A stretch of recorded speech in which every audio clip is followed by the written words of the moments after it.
This podcast is for informational purposes only and is not an offer or solicitation of an offer to buy or sell securities. SNN Network, SNN Inc., and the Planet MicroCap podcast and the representatives are not licensed brokers, broker-dealers, market makers, investment bankers, investment advisors, analysts, or underwriters. We do not recommend any companies discussed. We may buy and sell securities in any company mentioned and may profit in the event those securities rise in value. We recommend you consult with a professional investment advisor, broker, or legal counsel before purchasing or selling any securities referenced in this podcast.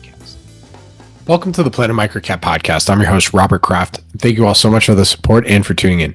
Do me a quick favor. If you like what you hear at Planet MicroCap, please take 2 seconds to give us 5 stars on Spotify or Apple. This helps with the search engines so that more folks can also discover and engage with all things microcap stocks. We are about 2 months away from the Planet MicroCap Showcase Vegas in partnership with MicroCap Club, which will be held on April 22 through 24, 2025 at the Paris Hotel and Casino in Las Vegas. Join 400 plus investors and approximately 100 companies already registered for the event at what will be the Super Bowl of microcap investor conferences. We also announced our keynote speakers, Adam Epstein, Cromwell Coulson, Ryan Telford, Andrew Walker, Artem Fokin, plus stock pitches from some of the best microcap investors, and we'll be hosting our live podcast panel. And go check out that list of presenters slated to showcase their businesses. If you love microcaps, even follow, listen here casually, you don't want to miss this. Registration is now live. Please visit planetmicrocapshowcase.com and I'll see you in Vegas. My guest on the show today is Denver Smith, Managing Partner and Chief Investment Officer at Carlson Ridge Capital. We've done a number of episodes over the years on activist investing, and I'd say all the investors that end up going activist, it's a reluctant endeavor. They basically, with all the circumstances happening in that particular company, made a conscious decision doing a time and cost analysis that it was a necessary step. But the biggest difference between most activist investors we've had on, or rather investors that have gone activist, is that they wouldn't necessarily describe themselves as activist investors. It was all situational. While becoming an activist investor was initially unintentional with my guest today, Denver Smith, he is now most certainly intentional when the circumstances are ripe. And we dive into what a ripe situation looks like. And for full disclosure, we discussed a number of companies during today's podcast, and I'm not a shareholder in any of them. Thank you again for tuning into the Planet MicroCap podcast, and please enjoy my conversation with Denver Smith. Denver, thank you for joining me today. How you doing? Doing good. Thank you very much for having me on, Bobby.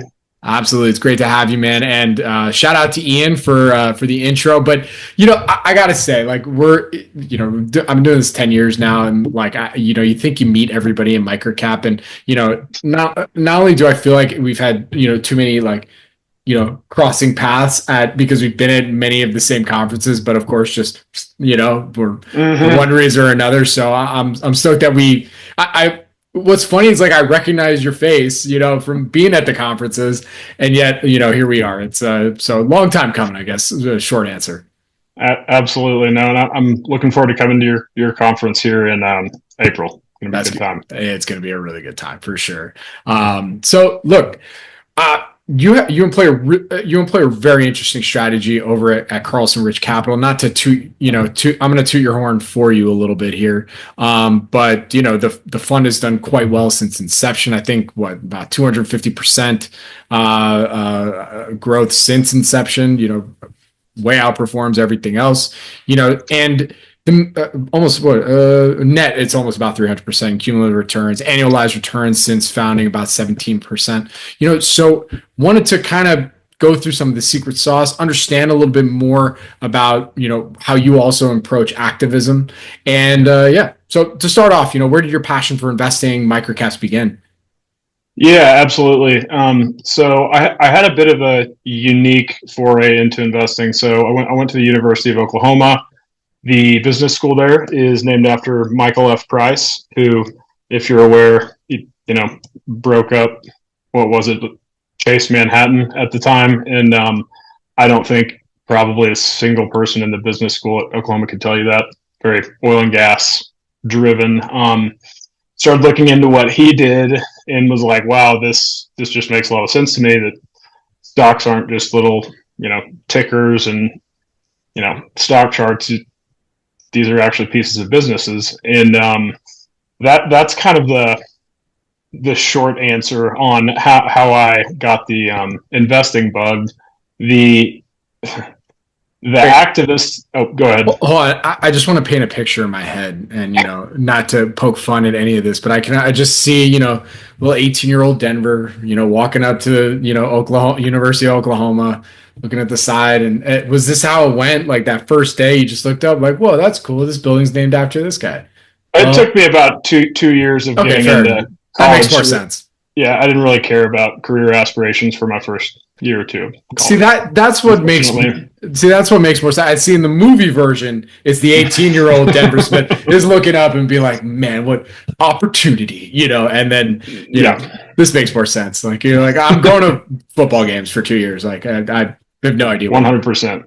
Yep, that is still a priority, but fair enough. That's for sure. Well, and then passion for activism. Obviously that's where you caught the bug yeah, on investing. So yeah, how'd you go down that rabbit hole? yeah. So it happened gradually and unintentionally, I would say. Um, so I worked for a government contracting business that, to be transparent, was founded by my father in the late 80s. And I was managing investments for them, doing nothing on the government contracting side. But I guess to back up a little bit, that business eventually went public and was listed on NASDAQ for some period of time.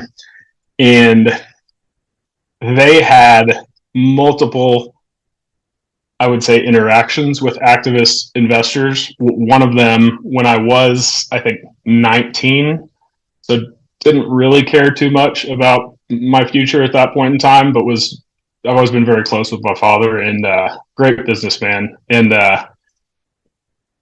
it was when the stock market crashed 08, 09. They had a relatively large amount of additional cash laying around, and they bought 20% of a publicly traded company after the market crashed on the open market. Stock had fallen from like $30 to like 75 cents. They bought 20% of it. And mind you, this is when I am not working for them, but I'm talking with my father about this stuff daily. I'm like, well, why did you do this? Explain this to me. And he was like, well, they outbid us for an acquisition target a couple of years ago. And he had the smart idea of we're going to buy this and then we're going to trade it to them for that acquisition target because I still want it. And he was like, and I'd be getting a 60% discount to what they ended up paying for it, or what he was previously trying to pay for it. So that did not work at all. And then Super savvy though. I gotta. That cool. Cool idea and plan. The story ends well. But before it ended well, they spent, I don't know, $500,000 launching a proxy contest against this company, trying to get people on the board. Failed miserably. To be honest, they didn't know what they were doing at all. They were not activist investors. They were, government contracting. Let's do things as efficiently and cheap as possible. And but it did work because in the long run, they ended up selling a $2 million investment for $20 million, like 2 years later. And they did not invest in the stock market before this at all. Not what they were in the line of business of. And I just remember sitting back and I was like, oh my goodness, like the market is not efficient always. And that kind of led to me just going deeper and deeper down the rabbit hole of, I say value investing, not maybe from the traditional sense of I like companies that are growing, and I'm not only looking for like cigar butt style things, but just from the perspective of that there's a lot of inefficiencies out there, and I'm going to focus on the areas that are the least efficient. And that was just kind of it wasn't like a written down thesis in my head, but that's kind of stuck with me and will forever, even as I, grow and stuff. There will be other ways to exploit things like that. But ended up working for them, managing an investment portfolio. And let me back up real fast. After the deal where they made this money on the kind of failed but not failed activist investment, they had so they had delisted from NASDAQ at this point, and they had an activist investor who I will not name, who was pretty well known, come in and say, hey, you need to distribute all that cash. And again, I was not working for the company at this time. I'm just observing from the sidelines. So they went through a long, drawn out like mediation with this activist investor. Ended up taking the company entirely private. But I learned so much through those experiences about what are your rights as a shareholder, without taking any, ethical or moral side in any of them. I learned so much that I didn't necessarily think I would end up using, but that has not been the case. The way I think about activism is probably very different from what people normally think about activists. I've made 1,000 or so investments probably over my entire career. I have only had one situation where I became confrontational of all of those. I mean, I've had a lot of situations where I disagree with management teams, but that's just life and business. You disagree with people. And I'm vocal when I do, but I only had one situation that was ever confrontational. But my goal is just to help the company if I can. It's optimal when I find a incredible business with a great management team that is, for some reason or another, undervalued, and there's a catalyst. But I just explained a perfect world, which is impossible to pretty much find. So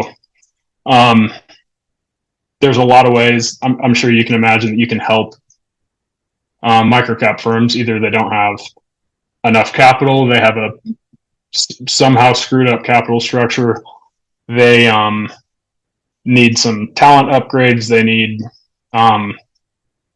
there's so many things. I mean, that's one of the most difficult parts of navigating the microcap world is management team evaluation, and it is, I would say, so much more important than it is in a larger, more established company. The range of quality of management teams and like corporate governance setups are so wide ranging, and I've looked through way too many proxy statements. I'm never ceased to be amazed by the horrible governance, and sometimes it is unbeknownst to the management team that's even the situation, which is even more worrisome. But I really view activism as a way to help a company and all of its stakeholders, not just shareholders, it's employees included, because bad management can really derail the long-term, I would say, viability of people's careers when they're continuing to do either like ignorant or misguided things. So I really just view it as a way to help. Absolutely, man. There is so much for us to go down here. Sorry, that was a lot. No, I'm licking my chops here, ready on where I want to go first. I guess you know what. First thing that popped up was the idea of governance. By the way, not to plug Vegas, but we're gonna have an incredible keynote from Adam Epstein talking about governance there, and yeah, it's gonna be very good. I did not know that. That's awesome. Yeah, no. Well, I think by the time this comes out, we'll have already announced it, so I feel okay. Saying. But yeah, it's. I mean, Adam, like it's just gonna be so kick-ass. But anyways, but one thing that I've been thinking about a lot more when it comes to governance, and this was inspired by him when I first interviewed him. Like, like back in 2015, 2016, maybe 20. We interviewed a couple times, and he's kind of the corporate governance guru, right? He's written the book on small cap. Good governance and whatnot. And so always you hear out there is companies thinking we need to have, independent board structure. It has to be independent. You don't want to just have your buddies on there and all that kind of stuff. But I also am curious because I've seen some companies out there that, for all intents and purposes, are doing everything right, following the book, saying, hey, we got to have an independent board. Got to have independent members on there. No more buddies. I don't even socialize with these people. They're my board members on our company, but yet, we're not getting to where we need to be. So I'm curious from your perspective, what do you see as the not necessarily the pros and cons of an independent board, but where an independent board maybe could falter?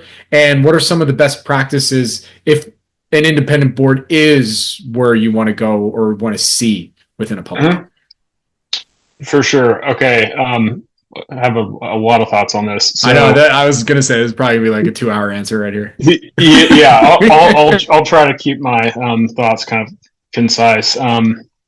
So I think in the situation where there's a company that is doing all the right things, has an independent board, you say right. I mean, there's instances of things that are typically painted as bad corporate governance where they've worked out extremely well.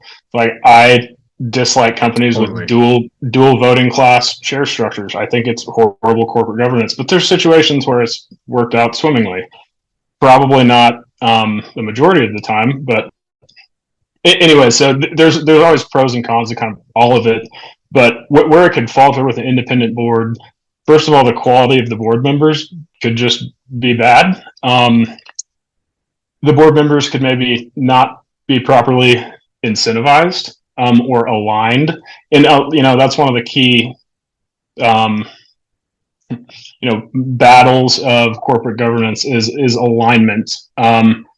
And you think about maybe like board compensation or something. It's like, well, should they be compensated in cash? Should they be compensated in stock? Should they have a minimum stock holding requirement?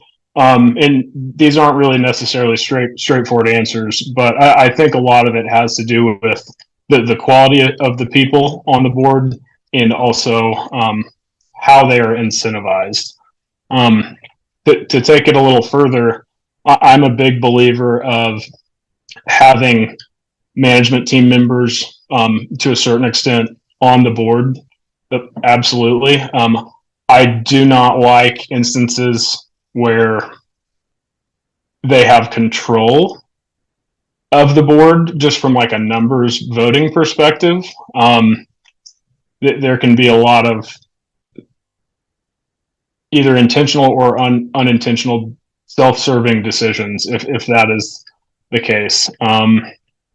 There's, like you said, there is a big, everything has a pro and con when it comes to corporate governance. And to be clear, this is specific to small microcap. Large cap is Yes. totally different. This is specific to small micro because it's very rare in the large cap space. I think sound like a broken record probably to some people hearing here is, usually CEO is not a board member as well. This is specific to small micro. Yeah, no, absolutely. That makes sense. I mean, I think that's where it's most critical. 100%. To get it right. It also could be like quality wise and industry expertise wise. They could have that part right, but the core job of a board is to have everyone aligned and basically to hire, fire, and try to attract and retain the CEO. And that's really their job. And some people have all the pieces to being a good board member, except they don't want to make changes, even if it's been 10 years of underperformance. They're like, well, we really like Steve, he's doing the best he can. And it's like at some point boards sometimes have to make tough decisions, and some people do not like to do that. I mean, I don't like to make tough decisions. I don't think anyone does, but I mean, at some point, situations get to where they need to be rectified. 100%. Taking a quick step back, not a step back, but like, what are some of your criteria when you're looking at a potential? Like you said, you've had over 1,000 investments. Every single one of them has been. I'm assuming not every single one has been an activist situation. Oh, Lord, no. Yeah. Okay. No. Right. Probably the most obvious thing. If you looked at like the fund's portfolio at any given time, so we're not a diversified fund. I mean, we'll hold quite a few investments, to be honest, but usually, right now, it's a little more skewed than it ever has been. But usually in our like top 5 or 6 holdings, if you're considering activism as a spectrum of like, I talk with them and make suggestions, then I would say probably like the top, 40% of our holdings I at least engage with. Um, I wouldn't have time to do anything if I was like as actively involved. I mean, I can't, nor do I want to be a board member of a lot of companies. That would just, it would be a nightmare and create all sorts of issues. Yeah, But that'd be a time suck for sure. yeah, no, and over time, I would say something that has it intentionally and gradually changed is the overall number of positions that we hold has gotten smaller. I used to, and I still do to a small extent, hold like kind of like, I wouldn't say tracking positions, but I will slowly build my way into positions and I'll end up having a lot of, 1% or smaller positions where I'm kind of just watching from the sidelines and seeing if management teams do what they say they're going to do, which a lot of times in the microcap space and the larger cap space, they don't. So, but I have kind of shrunk that. I definitely interact with the, majority of based on like total weight in the portfolio. I'm definitely interacting with the majority of the companies. For sure. I mean, I'm assuming you probably have, even the other 60%, I'm sure you have conversations with management teams, to gain conviction, all that kind of stuff. But we're really talking about in that 40%, that spectrum of basically suggestivist where, hey, look at this, to like full on like board member. I mean, for you, what is some of those key factors that go into your decision process where like, okay, really like this business. We want to take a meaningful position, but I think it is something that maybe we need to have more of an active role, whether it be a board seat or really being involved or having, somebody else that we trust on the board. What are some of the factors involved there when you're making that decision? Yeah, no, there's not like a specific checklist, but I can kind of give you an overview of how I think about it. Like, sure. So there's one side of it from like the industry sector specificity of the position. Is it something where I can provide additional knowledge there? Probably more importantly is just looking objectively, or I guess subjectively, at what I think the company needs to do better, and is there a way to help me with that? I mean, and a lot of times the answer is no.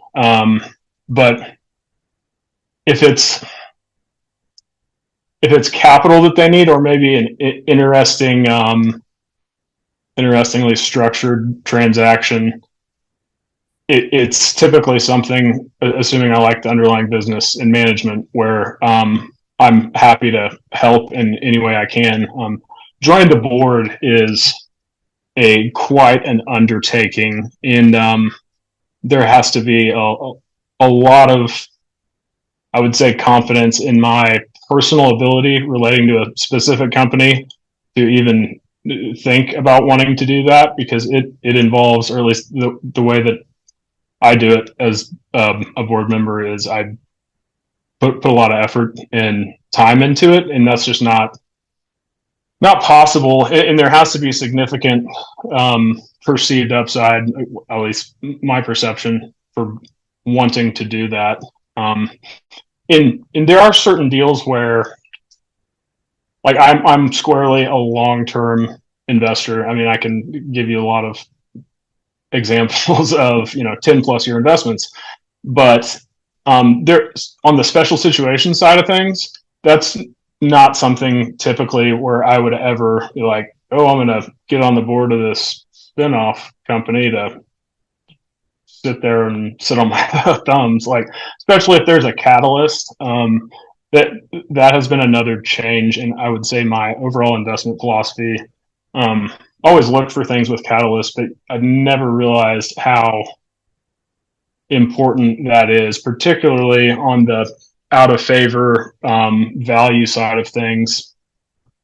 Catalysts are very important because the timeline matters, and sometimes I feel as though I can be that catalyst, and it really just depends on a variety of factors. So I don't know. That's probably a horrible way to answer your question. Just kind of thinking Dude, out no, loud. no. I mean, look, look. It's sometimes it's hard when I ask those certain questions of like, what are the factors? Because at the end of the day, sometimes every situation is so different, right? And Yeah. I think any activist investor that would also be listening to this and be like, hey, man, in an ideal world, I would, it's a good management team, good board, 100%. Yeah. And I don't have to do a thing. if you're an activist, at least the type of activist that I have the most respect for, that's what you want. You want a good Yeah. board, you want a good management team, and you want people to be aligned with shareholders. I mean, that's what you want. I would say another thing that I look at very carefully, I think I may have mentioned earlier, is companies that file proxy statements. On their proxy statements, they disclose related party transactions and stuff, and that's a good place to look for landmines that are hidden. But it can be difficult sometimes, depending on the shareholder base of a company, like who owns how much. Um, are the entities that own 10% and 10%, are they actually kind of unofficially acting as one? And it's tough when you see a company that you think would be an awesome investment that otherwise has bad corporate governance, or like paying legal fees to one of the board members' brothers. Like, I'm just making up related party stuff.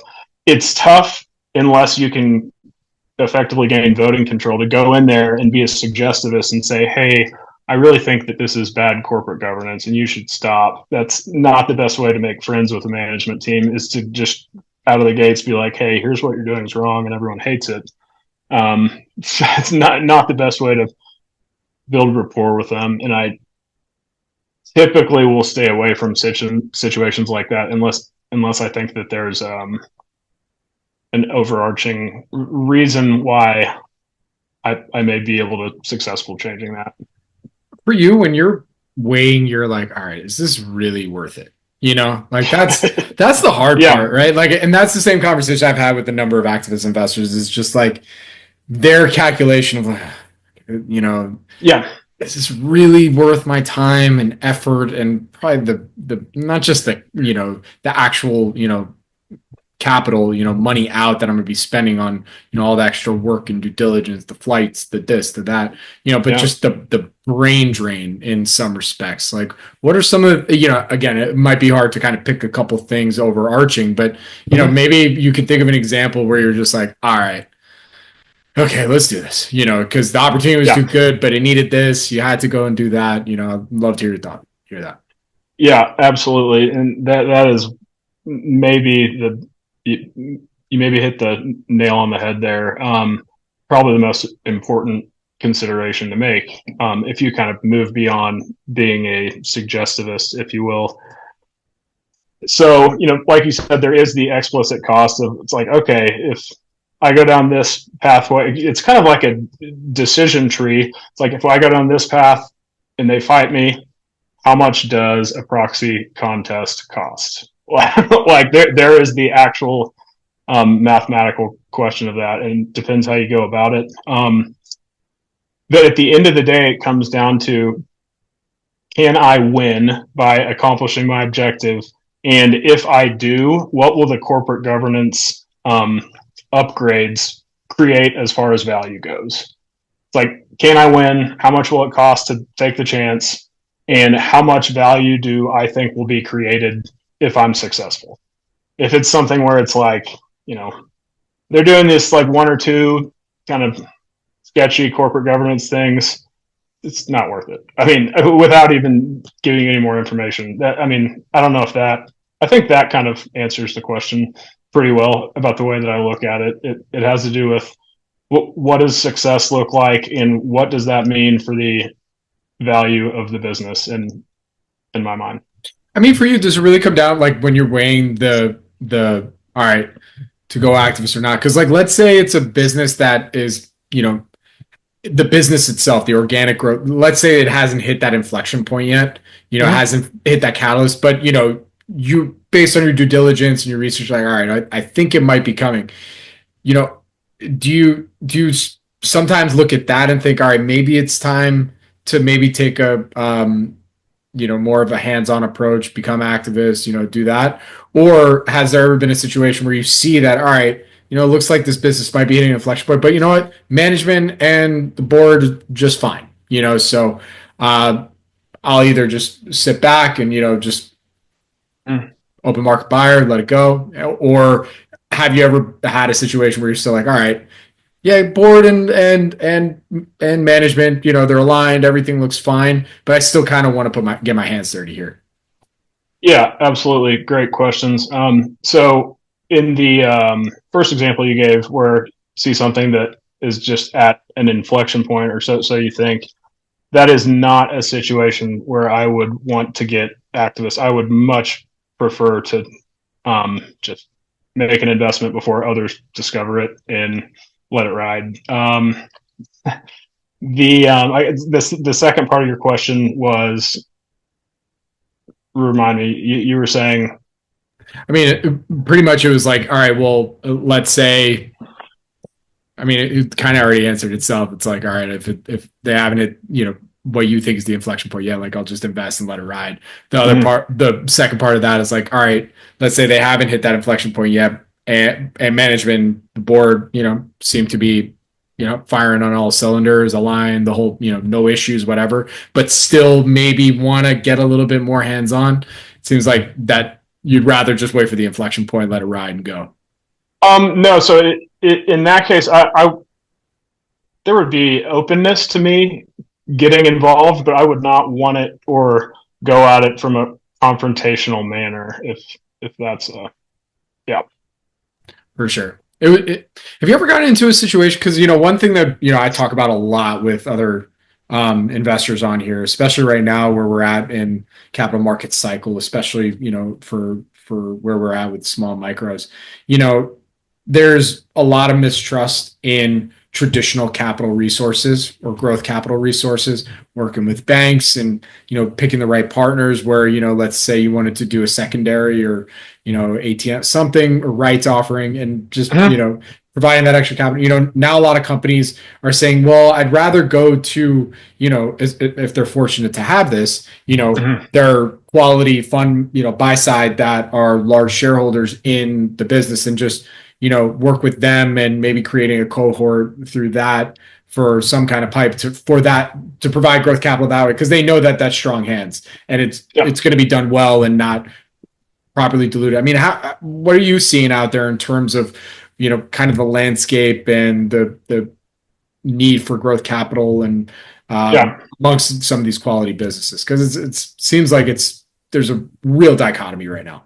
Yeah. I was about to literally use the same word. It is very, very wide ranging on what I see, and something that I've learned is the connections in the I would say on the fundraising side of things varies widely across these different microcaps. And I think I'm speaking of a situation, the company I'm on the board of, where we've been able to raise money just by looking at the board and saying, "Hey guys, you want to put some money in for this?" And that is a great position to be in. I can't emphasize enough, but I don't think that's very standard at all. And I am, I want to say this the wrong way, apathetic towards a lot of investment banking recommendations for some smaller companies on how or when to raise capital. And I do think that you know creates an opportunity for people that are opportunistic and form relationships with these management teams. We've done quite a few private placements, and that's one of the ways we've added value and basically been completely hands off otherwise. Because I think that's probably one of the most compelling things for anybody listening that is interested in not necessarily being activists, but wanting to be a partner with a lot of these companies. Like my buddy Ben Claremont over at Devonshire is, having not necessarily trying to be activist, but it's a similar structure where you're just really looking to partner because you see a quality business that will likely need to raise growth capital either at some point and or is just, I mean, on the other side of the spectrum is going private. But at the end of the day, I mean, that's been the toughest part is just the traditional sources just not understanding what these companies are, just trying to get that deal flow, right? And make and get that check in the door. And it's a shame. I wish more of them would wake up to that and just be like, hey, listen, I get you guys have businesses to run, but these quality businesses are not going to engage with you, even if they need the growth capital or are looking to establish some relationships. It's just not going to happen. And the worst part is for those banks is that they're losing out on having good quality relationships with fund managers that might participate in some of those deals because they know they're like, all right, you guys, you're not serious. Yeah, no. And to give you a more specific example, because it relates to a guy we both know who I think you just interviewed, Whit Hughley. I love it. He is a good man. So I met him in sometime over the summer at one of those conferences. Ended up getting paired with him playing golf, and became friends with him. Started exchanging investment ideas and stuff. And so we recently did a small raise at IVFH that I'm on the board of, and we did not need him to participate, but I had a feeling he would want to, and I felt as though he's a good long-term partner to have in your investor stack. So able to allow him to do that, and it's good to have backing from people on your board, though. I will say, and that's optimal. I mean, sorry. I was just going to say it might not be the easiest or best advice to give a company. It's just like, well, get a bunch of wealthy people who are long-term minded and super smart on your board. But that is the optimal situation to have. I mean, wealthy or not, I mean, it seems like the one thing I think we're arriving at is it's obviously something you'd rather have, but it seems like a good key criteria is, you should, there should be a minimum ownership requirement. Yep. Whether you buy any more or less, like there should be at least a minimum. I'm a fan of that. 100%. It just makes so much sense. Like any outside investor who would, see that, they're like, all right, okay, even if they're a schmuck, at least they own some. Yeah, for sure. Right? Yeah. Even if they're going to do things to hurt their own worth, they're not going to try to. So, yeah, like they're going to have the right intentions. They're not just going to sit there taking a check or just even worse, just sitting there. That is just as waste of spaces on boards, or they don't do a lot and they slow things down. So. Hey Denver, what's been your most fun experience thus far? In any investing capacity in microcap. It could be activist, suggestive situation. We don't have to keep going on the activist side if you don't want to. But love to hear. I mean, this is the fun. This is the meat and potatoes. This is what people want to hear because this is you're engaging with management all the time. You're talking with other board members. You're talking with other investors, trying to figure things out, how to unlock even more value. So you're in it. So love to hear one that's been just a really fun one. IVFH by far the most fun thing I've ever done. What about it has been so fun? The whole thing. So it dates back to I was a college kid with literally like no money to my name when I found this. Just kind of a finance nerd on the computer one night. Bought some shares. And I don't know, I may have sold a couple of shares back in like 2013 or something. But like this predates me managing money professionally, predates me getting a CFA, starting a fund, predates all of that. So I had like a small investment for a very long time. And the situation started to change over time. I helped sell a family business that ended up kind of spurring the launch of my fund, then started buying some shares in the fund. And I have to be careful with what I say about some of this stuff. Then there were things that were happening that I was not happy with at IVFH. I voiced those concerns, but did not, do anything really other than voice the concerns. Don't worry, I think most people privately know the yeah. history, and yeah. And so one Sorry thing for those who so, don't. Sorry for those who don't know the history. I don't mean to gloss it over. You can. It's a lot. I've done interviews with multiple management teams at IVFH over the years. And go look at that. Please. But so I had to negotiate a deal to get on the board, which the process I will not discuss. It was very difficult, but ended up negotiating that deal, and I think I joined the board. It's like 5 or 6 days after Bill did, maybe a week, and it's been absolutely awesome to work with Bill and everyone else on board. And I mean, all of them, even people that I may have had disagreements with in the past. Those were squashed pretty quickly. But it's been great, and I've learned so much from Jeff Graham, James Pappas, everyone else on board. And it's been very, very good to get deep in the weeds with Bill and Brady and Gary. They're all great guys. Gary's a fellow Oklahoma Sooner, which I love. But no, it's the whole thing's been great, and to see that management team do what they've done and be able to help. So one of the more helpful things, other than agreeing with corporate governance changes and just general business advice, has been on the M&A side of things. So we had looked at I don't know, over the past year and a half, looked at 4 or 5 deals that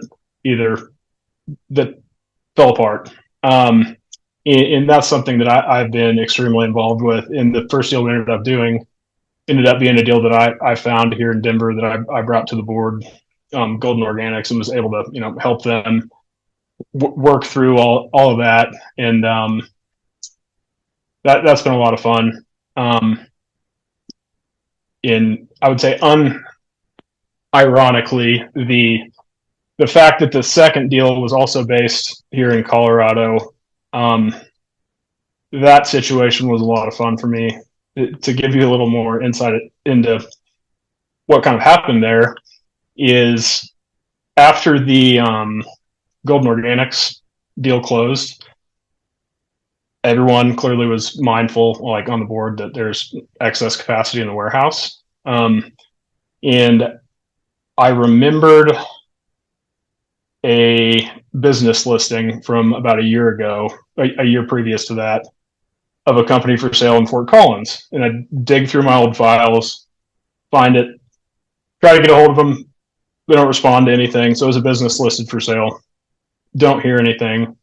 End up, and I'm not a tech enabled human. It is one of my biggest handicaps, and artificial intelligence. It's all great and stuff, but not stuff that I'm using daily. I'm using it so much more now. But I actually ended up using that, and it was just name all the companies that were food distribution companies founded in Fort Collins in 2011. That was one of the 5 pieces of info I had on it. End up pressing really hard, getting a hold of the owner, Elizabeth, sweetest lady ever, and they were in kind of a tough spot. And based on their circumstances, she was probably going to wind things down and hold an asset sale. And I said, well, I have a couple ideas. She was like, well, you'd need to move fast if you want to talk about anything other than me doing that. was like, yeah. So I got Bill on the horn. I was like, Bill, do you want to go to Fort Collins with me? And he was like, yeah, when? I was like, well, aren't you in Denver today? And he was like, yeah. I was like, all right, let's go in the morning. So went up there and found a solution that was absolutely awesome for IVFH shareholders and put her and her family in a much better predicament.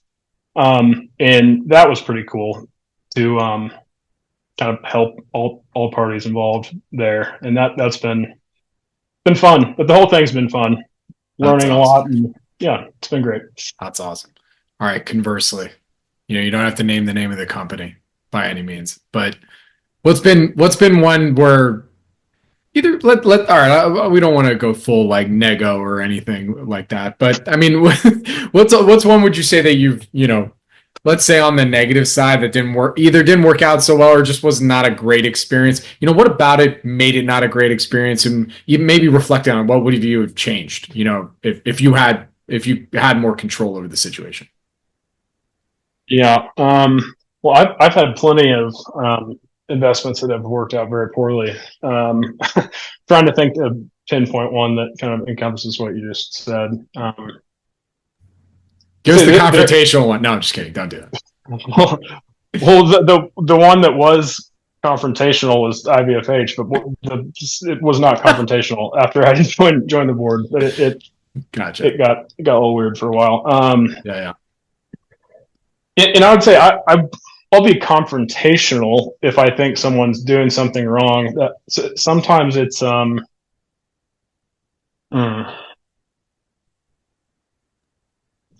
usually when something's gone terribly wrong, I find the blame being my own. Like I shouldn't have invested in a company that had so much riding on X, or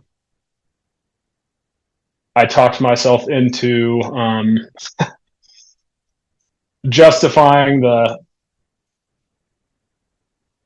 overly levered nature of the business. Like that's typically what I've found. And in a lot of instances when, I'm like, I take a loss on something, or I'm like, oh, I really kind of screwed the pooch on this one. Just take a loss and sell it. It's not like a ego thing. I don't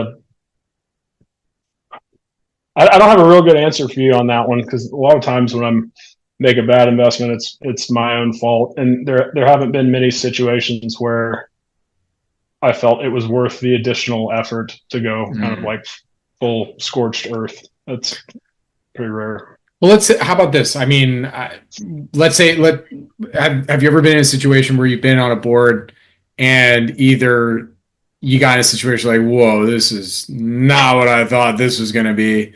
And thankfully, no, because, once you're on a board, for people getting into activism, they don't realize what that means, or at least what it should mean. I mean, you inherit a lot of liability, first of all. Second of all, that position becomes very illiquid, even more so than microcaps already are. Which, if I cared about liquidity, which I don't, to the extent that we have a long lockup in our fund, and if that limits me from raising money, it will be that way forever, because I need the time horizons to be aligned. But it gets really illiquid when you're on a board. Like if most people don't know the short swing profit rule. If you're on a board and you buy stock, you cannot sell it at a profit for 6 months. Even if you're not in a blackout window, you cannot sell it. You also cannot inversely sell stock if you're on a board and then buy it back cheaper within 6 months. And there's also just stated blackout windows and then random blackout windows when the company's working on something material. So you have to be aware of that risk, and getting into a situation where, like, all right, we're gonna really lift the rug up and find out what's going on. That scares me to an extent. I like to observe other people that are maybe joining a board And if they have remained on, to be like, all right, it probably makes sense to try to get on here. let them get some of the risk You out don't of want the to be way. you don't want to be Lewis and Clark, right? So Yeah, right. All right, I got you. You're yeah, probably be the second one. You'd rather be Buzz Aldrin, yeah. not I, Neil. I don't have a problem. I've looked at That's and am fine. looking at Makes sense. situations where I'd okay being first, but it wouldn't be one where I'm thinking, could there be something really shady going on? That's not the one where I'm going to be first. So that's kind of how I think about that. Absolutely. Dude, I'm sure we could keep going on activism. I mean, is there anything that, who's listening in that you think we may have missed regarding, how folks, how you approach looking at activist investing, how you approach just looking at, what your ideal investment really looks like, or, what might catalyze? Do we miss anything, or what do you think? Um, no, no, not really. I mean, Okay. no, and I mean, I do some very, I would say, opposite to activist investing type stuff as well. But in instances where there is something that is either like underfollowed or unloved, and I don't want to be, or no, I would not be able to be activist, there has to be a catalyst, or else I don't, I don't know what I'm doing. It's just kind of a waste of time, I feel like. But no, I think that kind of covers it for activism. I mean, For I sure. could talk about it forever, but might put everyone to sleep eventually. For sure. All right. Well, I mean, close out here, final question I have for you. I love to ask this to everybody on here. For folks that, might be considering, they're in their young buck, made a couple bucks, and now they're like, all right, I think I see an idea where I want to, really get my hands in and get there. What advice do you have for maybe some folks out there that, think that they can be the next great, activist investor, if that is what their life's goal it ultimately is? I don't know if that's anybody's life goal, but if it were, Yeah, if it were, that wasn't part of my life goal until I think there's quite a few. a couple of years ago. Yeah, um, you know, be a professional, and by that I mean just always be professional. If you're and try to build rapport with management teams. Don't be a hothead. Just think about what is best for shareholders and be long term minded. Um, I would say that that's my best piece of advice. And I would say make sure that you've studied thorough history of a lot of different activism cases, and you know your stuff. I mean, there are a lot of details that are so incredibly important that people might not think about, like boring stuff to learn, but important stuff regarding activism, like what state is the company incorporated in. That determines so much for what you can request and demand. And so know your stuff, look at a bunch of activism cases, start with Jeff Graham's book. It's great. It's just, eight stories on. The best. So good. It's great. It's great. That's a great place to start. I love talking. I interviewed Jeff right after I finished reading. It was so fun. Yeah, Yeah, he's an awesome dude. he Really, is. really, He really is. cool. Well, Dever, with that, this has been great. Where can our audience go and find more information to connect with you, either on social or otherwise? Yeah, absolutely. My email is denver@carlsonridge.com, and my contact info is on our website, which is effectively just a landing page at carlsonridge.com, CarlsonRidge. Wish I'm on my LinkedIn also. wish my website was just a landing page. Oh, that's so nice. Well, Dever, I appreciate it, man. Thank you so much for joining me here today. I really do appreciate it. Good luck. Stay safe, and I'll see you in Vegas, dude. Yeah, absolutely. Thanks, Bobby. I loved it and really enjoyed the questions. Thank you.